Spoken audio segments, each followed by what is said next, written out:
Hello, everyone. Welcome back to the Boring Show. I'm here. My name is Filip. I'm here with Anthony, a software engineer on the Flutter team. Anthony, can you tell more about what you do in the Flutter team? So I work for to develop infrastructure and tools for teams inside of Google that are using Flutter. Nice. Yes. And specifically, I think you're kind of circling around testing, right? Yeah, so since October, I've basically been doing nothing but working on making testing better and making some improvements that help everyone and some that are specific for Google. Exciting. So today we will do testing because we've done a really poor job so far in testing our app, and Anthony is here to fix everything. So Anthony will be driving today. I will just be watching and kibitzing. We probably won't do everything inside this episode, so we hope to have others like that. But we want to just do the basics. So let's dig into the code and see our tests. Yeah, let's look at the test that we have now. So basically, if you go into the repository and you look in the test directory, right now it looks like we have two different tests. One looks like it's some unit tests specifically around JSON parsing, which is obviously a big part of the app, so that's important. And we have a single widget test, just basically making sure that the tile works as expected. And this is a great start. It's not going to get you everywhere. So I think that's very nice to say that. So how can we improve this? Well, I think the first thing I kind of wanted to step back and kind of just like make sure that everyone understands the different kinds of testing there are, kind of what tools Flutter gives you to test your apps, and kind of what the trade-offs are for each type of test. There's generally a few, I'm here on the looking at flutter.dev, the testing document. Basically, there's three types of tests in the Flutter world. We have unit tests, which are basically just like your traditional unit test, Dart unit tests. And those are like extremely fast tests. They're really easy to maintain, and they take very little boilerplate to get them going. And they're just really a joy to work for. And they should be like the majority of your testing should definitely be unit tests. That make your test suite run really fast, and it makes you break down your code in a way that like make sure that you can understand all the pieces. Then, kind of unique to Flutter, in a way, is a widget test. And a widget test, you can kind of think of it as, if anybody's ever done any Android or iOS development, they might have had to do, if they wanted to test their UIs, a lot of times they'll have to use something like a UI Automator or Espresso, really heavy, slow types of tests. Because of the nature of Flutter and that everything's widgets and everything is Dart code, we can actually write that style of UI tests that feel like unit tests. Right. They're still very fast. They give you, as you can see here, a lot of confidence that my widget tree is going to have certain properties that I want to assert about it. Right. And kind of really helps you operate on testing the behavior of a specific part of your widget tree. And since everything in Flutter is widgets, it's a really good idea to have at least a good amount of these widget tests, at least for the behaviors that matter for your test. And then there's like this third level where you can go even farther, which is what we would call generally in software engineering integration tests, but in Flutter we usually would call it a driver test. And these are actually tests that are actually running your app and using the UI, driving the UI, a la something like Espresso or UI Automator. Those are really slow. Right. Those are really like prone to breaking and having flakiness, just like failing every once in a while. And that requires, usually if you're running those in a CI environment, they're more expensive to run, and you'll have a lot more kind of issues with them flaking out, and you're thinking that you broke something in your code, and it's just kind of the nature of those tests. So basically, as with most projects, you want mostly unit tests, and unit testing in Dart and Flutter is actually really easy, and you can see unit test here in the Hacker News app. A test file is just a file that ends with _test.dart. It has to have a main function. Inside that main function, you just have a test function. You give it a basically kind of like a title of the test, like explaining what you're trying to test, and then you just give code for doing whatever you want to do. And basically, you just use these expect statements, just like if anybody had ever done JavaScript or really almost any test framework. Very similar. I think we don't need to go through like the basics. Let's talk about like what exactly do you test? Like you said, it's good for things that are at certain level. So is it like business logic, or how far can I go between I hit the widget test barrier, basically? So unit tests can take you all the way up until the point in which you actually want to render a widget, and you want to make some kind of assertion about a property of an actual widget itself rendered. So like size or handling a certain like clicking and asserting that some kind of method is called when you click on like an on press handler. Those types of things, those all have to be done. That has to be done on widget tests. But when it comes to business logic or any kind of mapping or transformation or any of that type of stuff, definitely put those in unit test, and that will just help you if you make changes. You have a block or something, and you're making small changes. This just helps you make sure that whenever you do change something, that you don't cause some kind of like regression and that kind of behavior. So, I mean, you could see here that we have very simple things like parsing JSON, which this is kind of just really testing the JSON parser library. But beyond that, you can have stuff like this. So this actually is kind of a good point.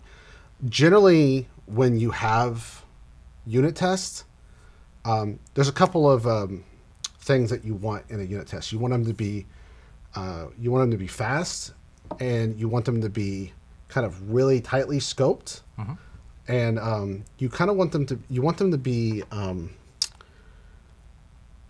of like simple functions where it's just like if I give an input, I'm always going to get a particular output. So one thing that you typically want to stay away from in a unit test is anything that relies on external resources that are not as part of your checked in code. So like here, making a if you were actually making we're actually getting HTTP call. That this test could fail at any point in the future, not because your code has changed, but because this resource is no longer available. You're not connected to the network. I see. We even check for the status code, so when that URL goes away, we never fail the test. Which, I mean, in some ways might be the desired behavior, because you might be like, well, if I'm not connected to the network, I don't want my test suite to fail. Right.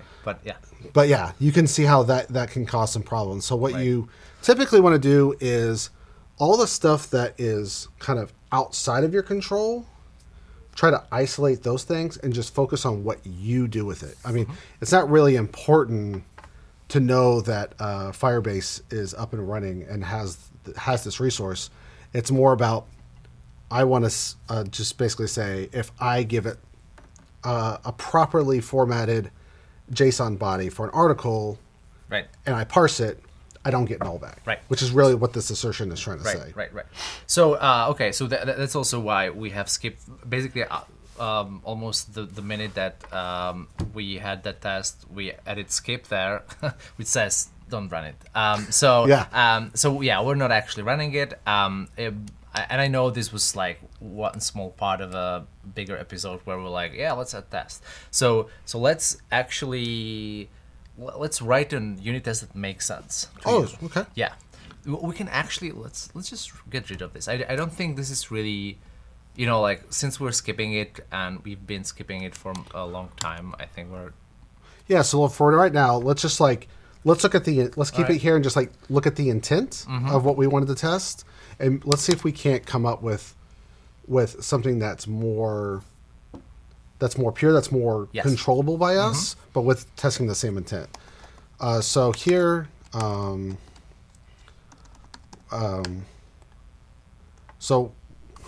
what is it we're doing here? So we're actually trying to get some JSON that is like all of the top stories, that represents basically the type of response we'd get from top stories. And if we get it, we want to parse that. And then once we parse that, we want to get one ID and get the JSON for that. And then make sure that we can parse that article for that ID. Is that correct? Yes, I guess. We could also look at the code and see, is there other things, the code that we're testing, because parse article is one, and here's parse top stories, so the parse article is pretty simple. It's basically we're testing another package which gives us this ability to parse JSON. It's a build value thing, I think. And parse top stories, I don't even know. So it just decodes a JSON string and creates. Okay, yeah. So maybe do we need to test this? No, I mean honestly, this is. I mean, so these are the kind of tests that actually what you're doing. Mostly, we are doing something a little custom here, but you're mostly testing the JSON decoders doing the thing that you want to do. And we're using some built value stuff to serialize, which is... So what this could catch is errors like, we haven't updated the deserializer code to the latest JSON, for example. We don't have, Hacker News comes up with a thing that they don't have a value that we expect there, for example, right? But wait, that would still, we would still have to. That is probably not for a unit test. So yes. So typically, in a unit test, what you're going to want to focus on is, and this is one of the things about this particular app is. This is a very kind of straightforward kind of CRUD app, and it's literally just getting data and displaying data. There's not a ton of actual business logic. Right. So we're going to try to see if we can either find something that's actually interesting, or if we can.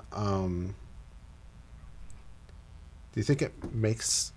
Is there anything that maybe we could add, an actual feature that we could add that we could then add tests? Because ideally, when you want to write a new test, it's because you're adding a new feature and you want to make sure. Yes. Well, let me see. Not to put you on the spot. What business logic could we add that is interesting to test? So let's look at the app and just see if we can't brainstorm something. Right. So I could imagine some way of filtering. We could. Are we testing the search? Because I think the search is actually has some kind of business logic in that. Yeah. So FTC. Yeah. That kind of thing. So which I'm pretty sure is made this is just searching through the things that we have on the client. Okay. So But then we're kind of getting into the whole like asynchronous block category, which I'm not sure if that's interesting for us. We have our business logic there, right? Like Yeah. apart from the parsing of JSON, that's it's all there. Okay. Um, Yeah, and the search delegate is actually coming from. Somewhere else. That's actually coming from the Flutter framework. Oh, it is okay. Yeah. So that's not going to be very interesting for us to test. Luckily, Right. the Flutter team's done a pretty good job of testing that. So let's try to. I'm trying to think of here of the type of behavior that we'd want to actually have a test for. It's all, I mean, so at some point when we go to widget tests, I would like to test, for example, like we made this not inherited widget, the implicitly animated widget at the top, which I would love to test, yeah. just like that it works. But that's a widget test. Yep. I don't think we have. We're Yeah. we're so sparse on business logic. It's actually Yeah, it really is yeah. a very, very Yeah, straightforward absolutely. app.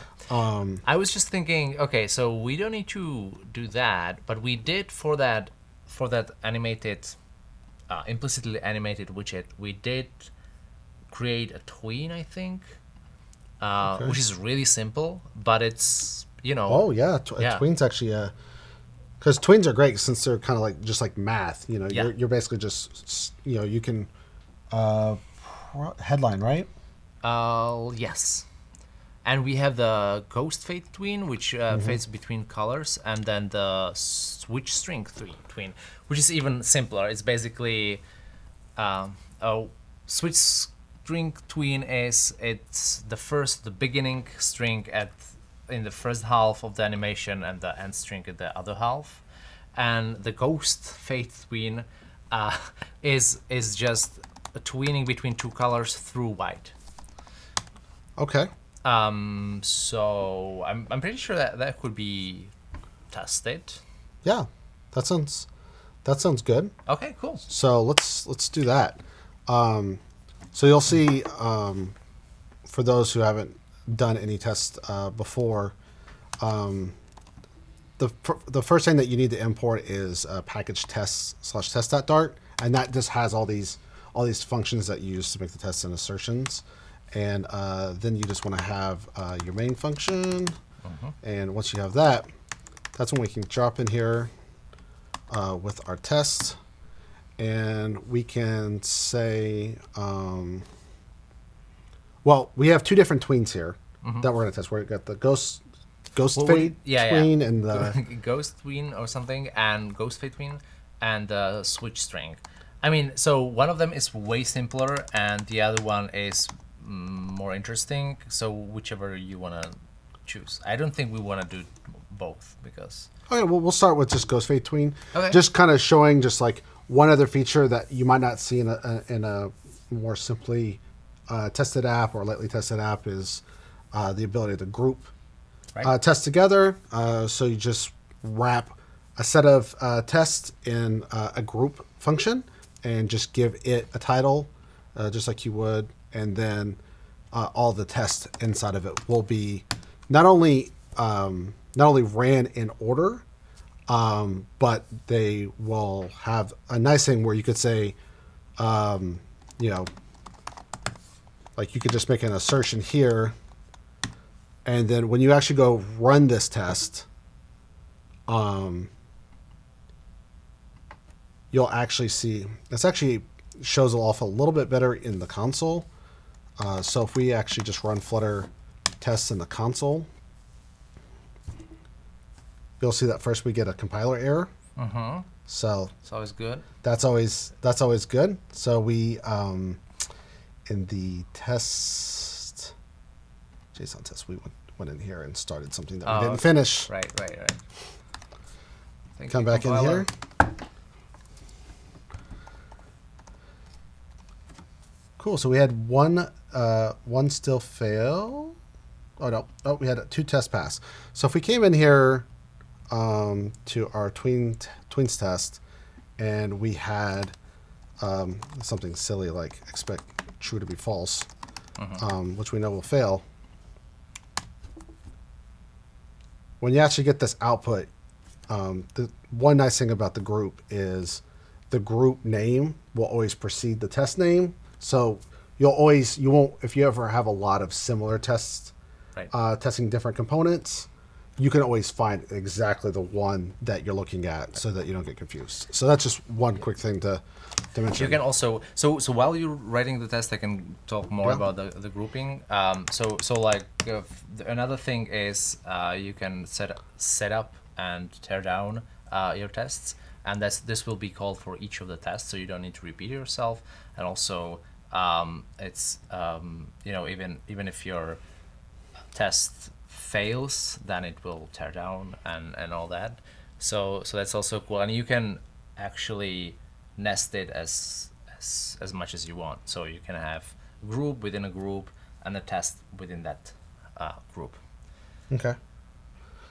Okay. So there's only one kind of like minor piece of logic in here, and that's basically that at a certain point in your interpolation, you kind of switch, the function kind of switches kind of dramatically. So what we can do here is, I'm sorry, don't want to do that. Trying to think of like how to label this. Hard problems in computer science. Yeah. So So tell me what you want to test. And I guess you could say interpolates colors correctly. That's not bad. So basically, we want to start off with we have this class, and it takes a beginning and ending color. So we want to try to interpolate this between 2 colors that we can predict or reason about their values easily. So black and white. So yeah, black and something else because it's goes through white, right? yeah. So maybe we should do Red and blue or something like that. yeah. Let's do red and blue. Now, see, you can see we're getting errors here because we need to import. Oh, it's a private tween, so we need to make it not private, right? Yeah, so this is the thing, is we made this private. Now, there is a The meta thing. there's a meta annotation that was it available for tests? Yeah, visible for testing. Usable for testing. So we might not. Visible, I think. Oh, visible for Yes. testing. Right. Maybe yeah. There we go. Yep. Okay, and then I think you need to still remove the underscore. Yeah, because darts. Well, yeah, that's right. So to explain, Dart, if you have an underscore, it's just like you cannot reach the code with the underscore. So like if it's class with an underscore, you have to use it in the same file or in a part file. So that's not gonna be helpful. But it's also a really nice way to just like hide things from the rest of your, well, just privacy, right? But sometimes you want things visible, but only for testing. And in that case, you can't use the underscore because you just couldn't access the class. But you still don't want random parts of your app to access that class. And so if you import the package meta, and which is, I think, by default imported by Flutter, and you will have an annotation that Anthony just used, which is visible for testing. And the annotation says to the compiler, it is a warning, I think, or maybe even an error. Yeah. If you try to use that outside either a test or the same package or the same file where you defined the class, right? So now, like, if Anthony tried to use ghosts, or someone else in the future tried to use ghost fade tween from another part of the app, it would give him at least a warning. Yeah. Cool. So now we can access it, and we can actually, yeah. So now that we can access it, I also had to bring in material for the colors pack declaration, so we can use that enum or that constant. So now we have a tween set up. It's going to go from blue to red. So now we have to think about what colors we would expect. So we know that there's a certain value at which we expect there to be a large change, and that's at the halfway point. So you can start off. Well, actually, it's not a lot. So it goes to white, and then it goes from white to the other color, right? So that's going to be a change. Yeah. So it like descends into white, and then it comes back up into the other color. Yes. Yes. Okay. So what we want to make sure is that, so basically we want the tween when. So when we lerp here, this takes a double, and so at 0, it should be the beginning color. Right. So the first thing is, let's just make sure that gives us spec colors that blue, and we know, for instance. Ooh, Anthony, what do you think about only one expect per test? Oh, well. One expect per test is great when you're wanting to isolate very specific stuff, and what that does do, it gives you a little bit more. Usually, it creates a little bit more boilerplate, kind of common setup for all those tests. But what it does give you is when you have a test failure, the test case name will give you a very meaningful bit of information about what's actually wrong.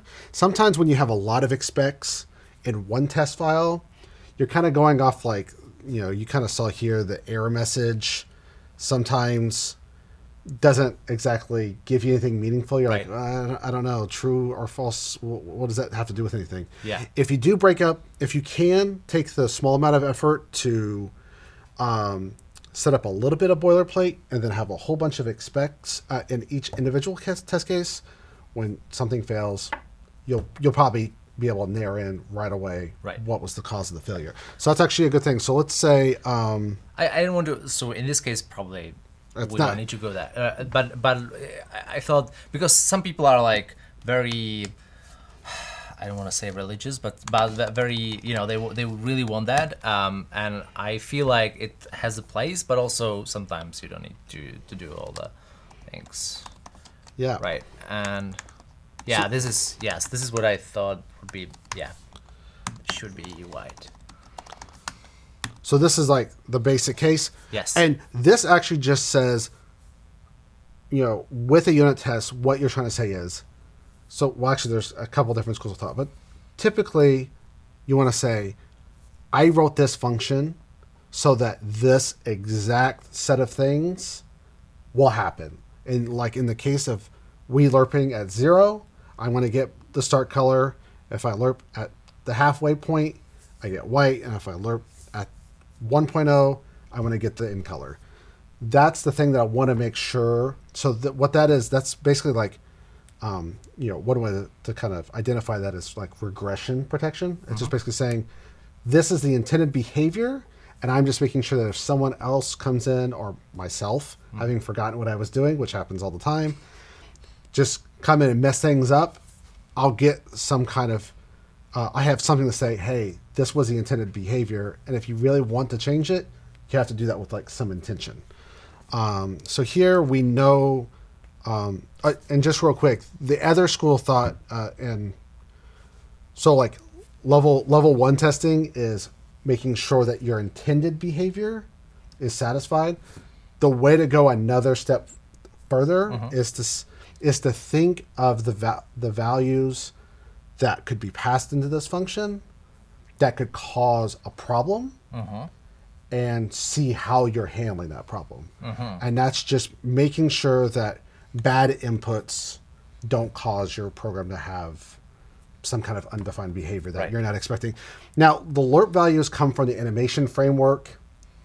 It's pretty safe to assume it's not going to pass us a null or something else silly. Right. If you did want to find out what that is, you could throw an expect in here, lerp it with null, and see what happens. I'm sure you'll probably be surprised with what that looks like. But let's go ahead and run the tests as we have it right Yeah, now. it would be funny if it failed. It would be funny. Yeah, and it does. And something does fail. We expected a material color. It's the same thing. Okay, it's the same color. But it's not a type of material color. Which we don't care about, to be honest. Okay. Do we? We don't. I don't think so. So it's wrapped like this one. The one that we added there is wrapped in a material color, I guess. Yeah, because color. Can we extract the actual color from that? Yeah, so we should be able to. I mean, so I think, yeah. So I think our LERP gives a color, not a material color. But the colors.blue is a material color. You know what I mean? So if you blue dot something. No. So we would have to match on. Yeah, the alpha channel, the blue, the green, and the red channel. Oh, really? Yeah. Isn't there like a color? Oh, shade. Yeah, oh, value. Value. No, that's just an integer. Oh, we could see what that looks like. I mean, we can see what that the integer looks like. will probably be the kind of the hex value of the color, right? And so we need to do that same thing. So, like one thing, I mean, we could just see if that works. Or we could just bypass the colors altogether and add the beginning and end value by hand. So instead of doing the ghost fade queen between big and blue, just do like 0x ff blah blah blah. That's we can just do from ARGB. Yeah. And then just do. I always forget. I think that's actually hex byte. Yeah. And then our red would be 0. Green would be 0 and blue would be 255, and this would be 255, 255. Which was, and then we could extract this maybe to a constant of some sort. That probably makes a lot more sense, and we can just cut this. Call this blue, and then we'll just say color blue equals, and then we can just set up a color red as well.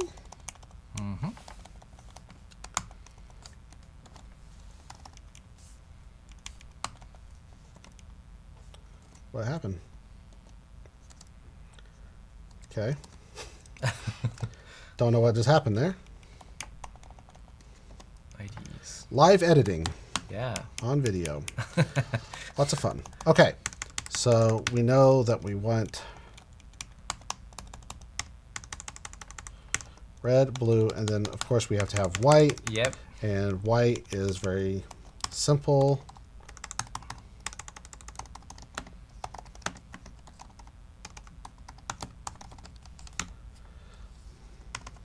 All 2255. Awesome. Cool. So that gets us. Yes. So that was funny. So let's see if we're getting closer to something. An all test passed. Oh, okay. I saw another thing. Okay, good. All test passed. Awesome. Yeah, and then you know, obviously, you can also come in. One nice thing if you use the IDE like VS Code, it will come over here and run your test in right here in the sidebar, and you have a lot more definitive. Like, oh, green. Okay, I know that case passed. Right. So that is good. So before we go to widget tests, so you said so this is like the happy path of like, okay, so it works, or regression test basically. Yeah. Do you see, and let's not implement it, but do you see anything that we could test here that's not like obviously like just like providing null that could just be bad? I mean, one thing that we could test is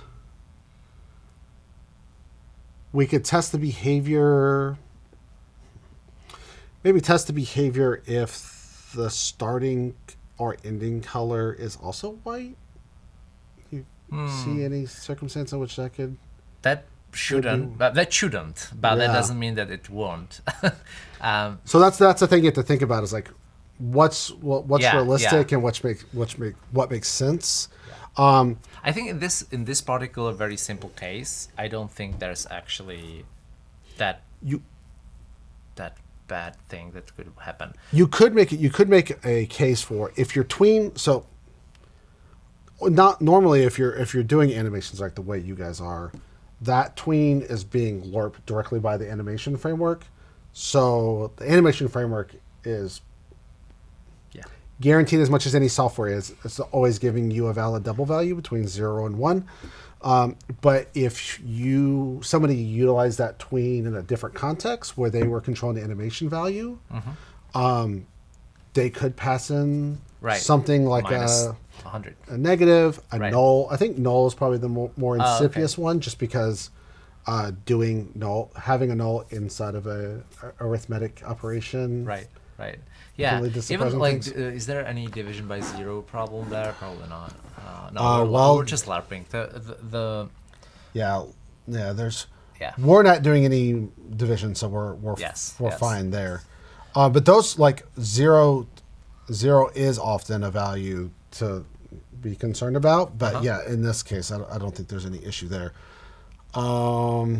Yeah, let's not spend more time. I think that Yeah. this has been illustrative to what we would like kind of think about if we wanted to really test. But this is pretty simple. So, cool. So let's drop in real quick over to our existing widget tests. Let me see. You have this privacy screen, and I have to like. Oh, okay, thank you. Sorry. So That probably help. clicking title opens it. Thank you. So this is okay. This just it takes the whole app as a widget because everything in Flutter is a widget. So it takes the app and it just finds. Oh, it tries to find the launch icon, which by launch is the icon that we use to open the particular article. It asserts that there's nothing, and then it finds one expansion file, the first one. It taps it. It lets the widget framework do its thing, and then it says, "I think there should be a launch icon," and we're skipping this, and I'm pretty sure we cool. would not even pass. So let's test that. Let's see. Yeah. So let's see what happens when we don't. Yeah, and this is one thing that you will see when you test. And I know any Flutter developers out there, you see this when you're developing all the time. Dart, in its attempt to be helpful, gives you really long stack traces, which don't always. Yeah, you want to go up. You want to keep going up and up and up and up and up and up and up and up and up, and eventually we'll get to what actually happened. It says the getter is loading what's called a null. So you know what? This is almost like a smoke test, right? Like this is kind of getting the whole app and it's trying to do things. This was made way back when we didn't have any asynchrony or anything else. Like episode 3 so, or something. Yeah. So I would just tear this down for now, and instead try to make a widget test for that same what's it called? The fade. Crossfade tween, or the headline title or whatever, and see there. I did want to say real quick before we jump into that, I wanted to just cover a couple things about widget tests that I think are kind of important about kind of strategies for doing widget tests. So there's two different strategies. So obviously widgets are really important in Flutter. So when you have widget trees that have some kind of behavior, some kind of display characteristics that you want to maintain, you do want to test them. But sometimes when they're kind of locked into they're kind of tied up with a block or some kind of like a Redux store or some kind of anything that provides a stream or any kind of asynchronicity, it can be kind of hard to test those things. So like two things that I always try to recommend to people is the things that interact with that layer, if you can abstract that out to an outer widget, and then have the thing that actually is displayed to the user and handling the interactions, if you can have that on its own, and therefore it's a stateless widget, and then you can just pass props into it in your widget test and make assertions from there, that makes writing widget tests not only way easier for that widget, but also they run much quicker. So one thing to keep in mind is with pump and wait, and pump widget, those all take time. Sometimes it's a negligible amount of time, but sometimes it's a meaningful amount of time, especially as you start having more widgets, more complicated UIs, and you build up your test suite. The last thing you want to do is have your test suite start running slow, and then you start like skipping tests or ripping tests out so that your test suite runs in a reasonable amount of time. So if you can either find a way to make your block or your Redux store be mockable, so that you can throw something in there that you can just runs really fast, or you can have the actual widget that's doing the rendering be stateless and being wrapped in a stateful wrapper that interacts with those services, so that you can just directly test that widget like a function. You'll have a much easier time. I just wanted to make that point. I see that. I mean, you even see that with like Google engineers sometimes. You just end up with really slow tests, and it's like actually pretty easy to make these run really fast if you've kind of followed those principles. Right. That's awesome. Cool. So I think we have that right now. Like we have the opportunity to test a widget that basically is from the perspective of the programmer as a stateless widget, where you just you just add two things, and then we can see how it animates from one to another. So we're basically doing a similar thing to what we just did with the lerping, but with an actual widget, right? And here we'll be both testing, the color, but also the title. So the title and color will change. If you try it now on the in the emulator, that's what we are doing. So if you click on top stories now, it's like fades through white and then changes to a new story. Okay. So, and we refer to these as tabs. I guess you just say those were tabs, right? Right, but I think can we just take that widget and just test that instead of testing everything else? Oh, absolutely. Yeah. Oh, okay. Sorry, I wasn't actually reading. Yes. Yeah, if you want to just capture a little bit more succinctly what's happening there. So let's go ahead and dive into this widget itself and kind of see what it's doing. So this is... Oh, wait. Yes. It's... an animated widget. So it's an implicitly animated widget. You give it a color and text, and it will just show that. But then if you give it another text and an index, it will slowly, in 600 milliseconds, it will change towards the other thing. Okay. So across 600 milliseconds, it will do that. Okay. So basically every time the parameters to the widget change, that causes it to be rebuilt, and that's what causes the animation to happen. Yes. Okay. So that's easy. Cool thing is that we have like an explicit duration here, so that will help us. We could actually like looking at it. Maybe we can extract this again, the duration to like a top level constant. Yeah. We could even provide it. I know that when we were building this widget, we said like, oh, we might want to provide the speed, but let's not. And how you... I think you have one more. What did I do? Hit the wrong button. That's what I did. Okay. And then we can come in here and we can just Yes. Do mouse-driven development here. Okay, and now we have that, and so now that we have that, this will now be available to us when we import this into the test. We'll be able to actually use that constant and make some useful assertions with it. So if we ever brought that in, if we ever wanted to use that, we should be able to.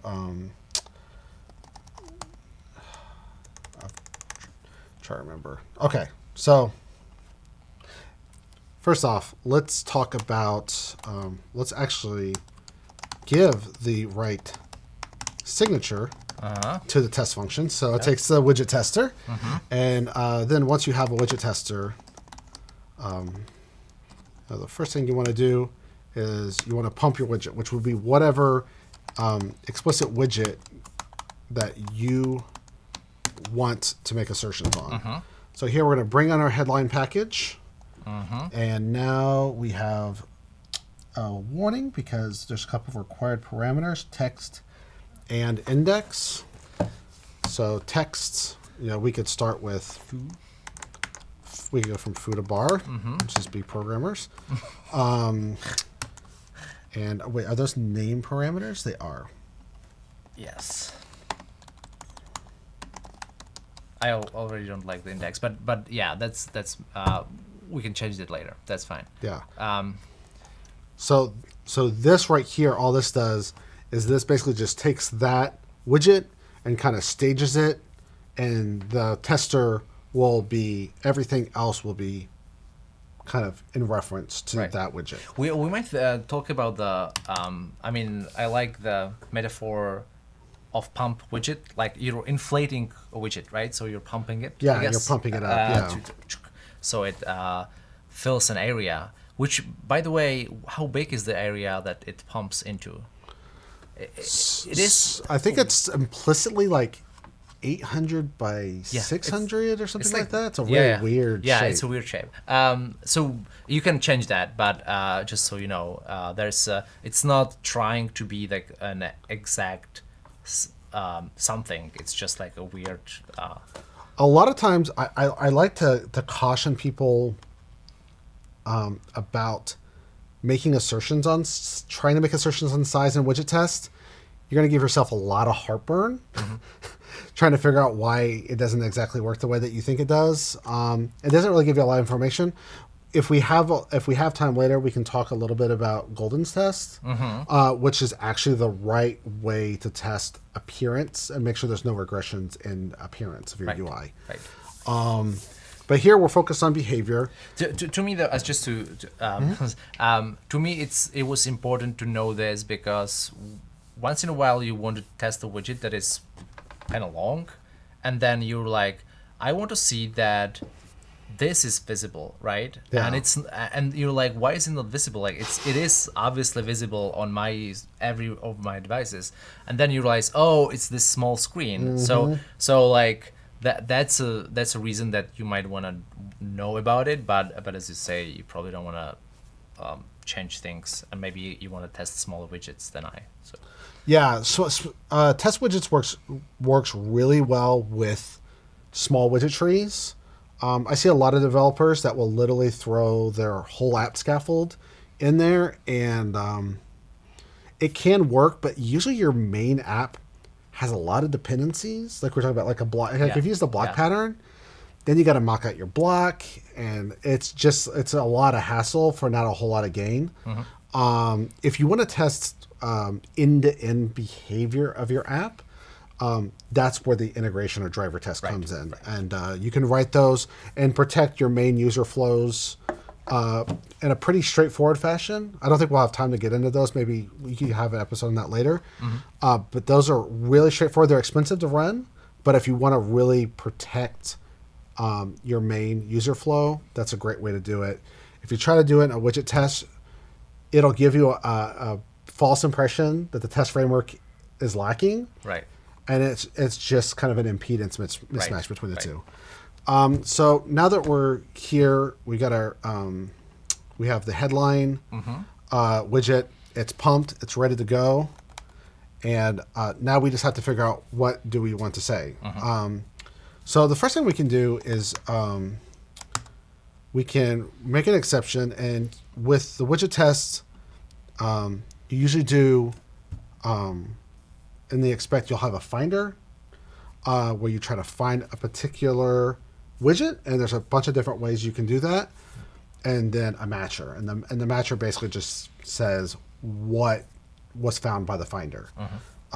So we can do find dot, and we can just look here, and if you need to like look up some resources about what is available there, I highly suggest first of all like going through the unit testing guide, but also jump into the Flutter test docs on flutter.dev and look up Finder. And here, this will give a lot better explanation than this, looking at the autocomplete. And you can find, so if you go here, you'll see that there, whoops, that's the wrong one. That's Flutter driver.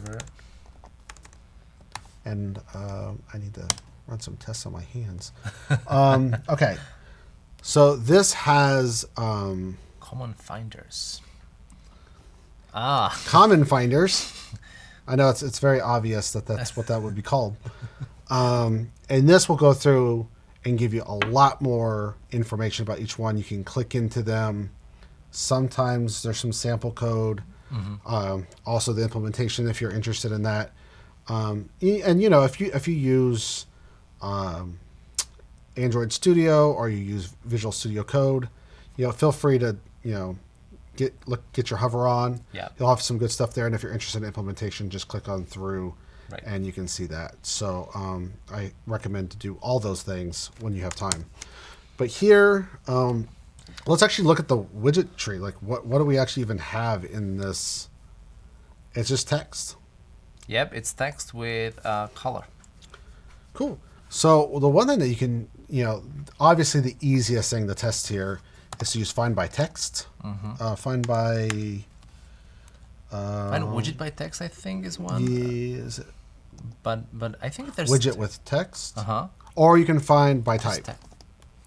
Oh, yeah, okay. You could do one of those, but I think widget with text makes the most sense here. Am I wrong? I think if you just pass it this and you say that it should be foo. Sorry, my double quotiness will not go away. I still have that as well. Finds one widget. That's like the most simple assertion you can make. You could say this headline takes a text and it takes the string and it produces a text element with that string. That's like the simplest thing. You'd be like, well, when I pump the widget, that better be there. Yeah. And that's like the simplest assertion to make. It's not really super illuminating. But we can already see that that even that doesn't work. And of course we have multiple exceptions. So that's fun. Oh, is it rich text maybe? Wait, there's no directionality. We need to wrap it with a material, I guess. Material app, I think. Or yeah, maybe. Just a scaffold? No. I don't remember. I think it's a material app. Yeah, that will definitely give it all. Yes. And it's a little heavy-handed. Not body.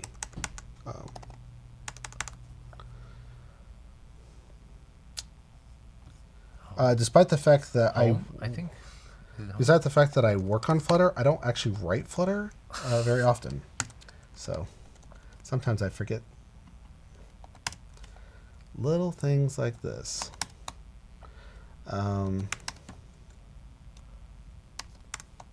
Dude.format. If you... Oh, yeah. Yeah. That's fine. Yeah, and you know what? It's the commas. Just put that, yes, commas. Commas are your friend in Dart. There you go. Okay. Now that looks beautiful. So now that we have a material app, we should have the directionality. Yeah. So, we should probably say if you show text, is there another one? Oh, is it zero widget? I think it's rich text. Maybe, I don't know. But I thought there was a finder with just text, but I thought so too. maybe it's not by text, but just text, like find.text. Is that? You're a genius. Of course. But the directionality, basically, a widget that shows a text expects an ancestor that tells it which directionality, right to left or left to right, do I use. And if it doesn't have that, it will just crash. So that's why we have material app. But we could also have just I think it's just directionality widget that basically does that. It's just that in material app and in Cupertino app, it's one of those things that's included. Let's just see if let's just prove. Yeah, I to think ourselves. it wants. I think it wants a Yes, directionality, text text direction. Yeah, a text direction. Yes, whatever. Okay, let's see. Maybe there's another one that it wants. I don't have any lengths, so I think. Ah, all right. And there we go. Yeah. Pretty straightforward. Okay. Okay. Awesome, and that's way lighter weight than trying to inflate a material app, so that helps a lot. Cool. We have like 10 minutes. Let's see if we can get to actually proving that the widget changes the color as we change the text in it. Okay. So actually, how do we do that? How do we make sure? Do we need to have a builder in there? So we can tell it hey, headline, you're now a different thing. So, well, here, really quick, I think that if we... So pump widget actually takes a couple of additional arguments that aren't very used. The last one, do not, you'll see it takes also a duration and an argument called phase. Do not use phase unless you absolutely know what you're doing, because it will confuse you, and there's almost never a case where you need to actually touch that. Okay, good to know. But if we take our widget here, this is something I like to do a lot, and that's just the widget that I'm testing. Just make it right. A local variable and okay. Yeah, and just make it a local variable, and that way, if you need to do something like spell correctly, that actually doesn't help you with that. But here you have your widget. Now we can we know that the duration of our animation is 600 milliseconds. Right. So I'll stop you there. We still need to, right now, headline just has foo, right? We need to tell headline, the state below the stateful widget of headline, that we want bar now. We want something else, because an implicitly animated widget, if it doesn't change, it doesn't change. Yeah. So what we want to do is we probably this is getting too complicated, but we probably want to have a stateful builder in there or something, which we can say, hey, now change the headline foo to headline bar, and then, as you say, pump widget for 300 milliseconds and see if we can. Yeah. I mean, it's so if we bring in, so if you just did something like have a oh yeah, we could do that. Yes. If we just had a stream, and it's just I don't know, headline stream.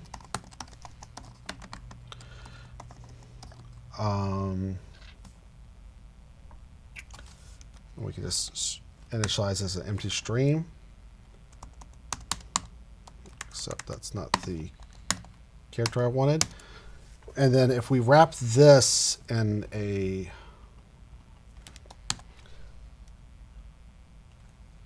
You mean like a stream builder? well, for some reason, it's not giving me the very useful wrapping widget in the test context. Yeah, let's use a stream builder. Oh, it's builder. And that takes a build context, and my IDE is not helping me at all right now. That's the hard mode. Yeah. Snapshot, yeah.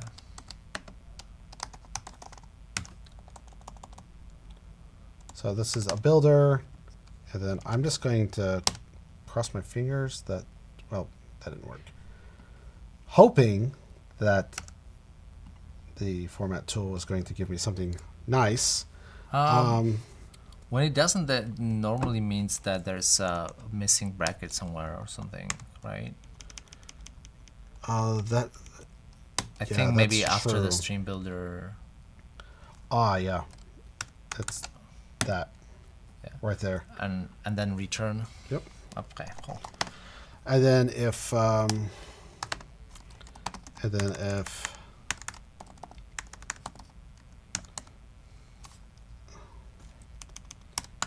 we don't have any data, we're going to return null, which kind of sucks that we have to do that kind of boilerplate here. But and then basically this stream will be our headline stream, and we need to make sure this is a stream of string. I think we'll need a stream controller as well then, right? To put. Yeah. Oh, I have to just import.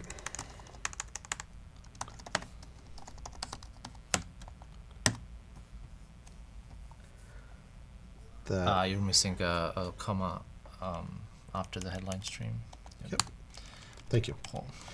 And this is actually what I originally wanted to do, was just have a stream controller. Right.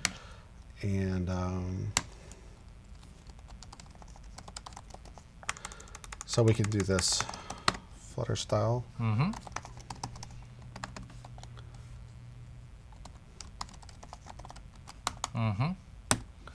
So now we have our stream controller, and we need to have a make sure we close this at the end of the tests. That we're good citizens. Thank you, Dart, for reminding me. And then what this is actually going to be is just going to be the controller stream, not its stream. And then once we have that, now we have our widget. It's in a stream builder. So what we can do is, instead of what I was going to do here,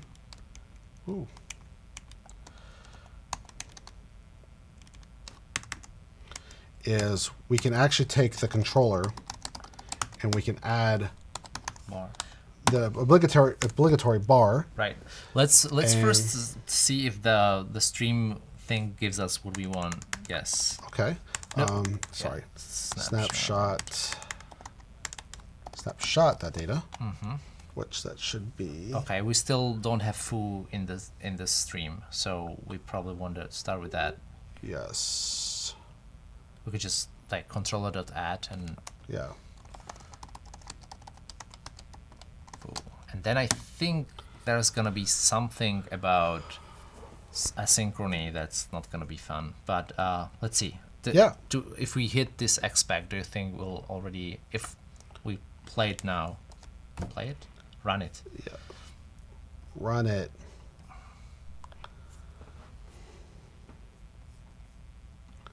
Yeah, what do we get? Stream builder string dirty state. A build function return null. Right, oh, right. We have to return something. An empty container. Right. Our friend.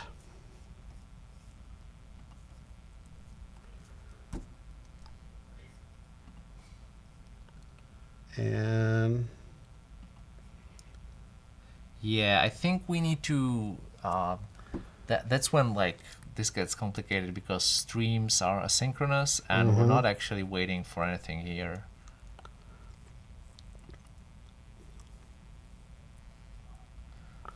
There is a tester dot something like wait or something, right? Yeah. So you can expect later. Oh.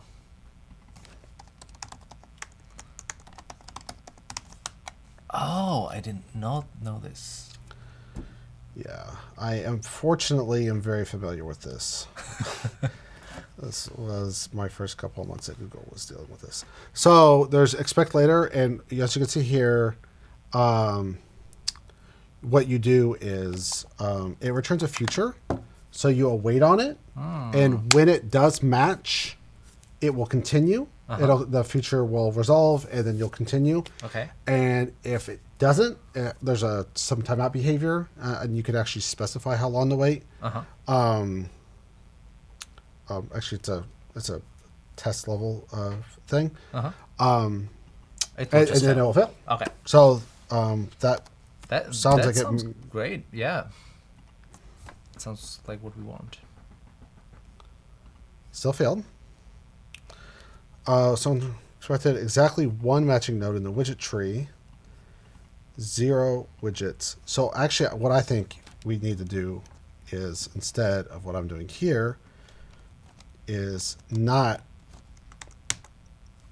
having the stream here.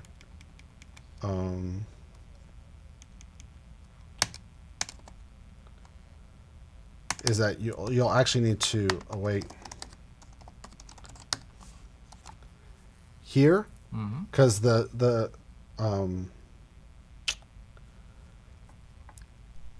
think you need to, after you've pumped the widget, then you need to add the first value into the stream. Okay, let's see it. Let's see it. I think so. As usual, I'm still wrong. So, I mean, how you kind of debug this kind of depends on your programming style. I am a traditionalist, and let's just print things. I find if you can keep your prints to 1 or 2, then it's usually a lot more straightforward. So you see here that it is null. Does it ever show full? It would maybe. So I mean, like, if you scroll down, is there ever foo after the null here? Yeah, that's what I was going to try to figure out, but no. So this is never not null. Yeah, and that's where. So maybe I mean, let's not delve too deeply into this because we're getting into stream controller stuff. Yeah. So one thing could be just like using regular old like builder or stateful builder, and just instead of using streams, just do that, and that's synchronous. So that will give us like a way to do that. Yep. And that I think gives us what? Gives us a builder. And its builder takes a slightly different argument. So it takes a build context and a function, basically a void callback, and that returns a widget. So basically, yeah. Okay. This widget is included. Can you? Okay. Well, let me. So let's check out the documentation. Yeah. State builder.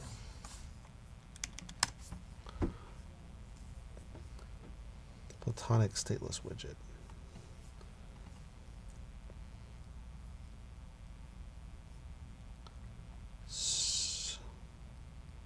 So it requires a stateful widget builder, which is a function that takes a build context and a set state. Right. So I'm not sure if that's what we want, but we kind of want to change the value inside that and kind of set state on that. But you know what? I think we're kind of Going down a rabbit hole. Yeah. So let's see what we have here. So we do have a unit test that correctly, kind of tests the tween itself. And then we have a start of a widget test that, by the way, will probably stop the video and then we'll fix it like 5 minutes after this.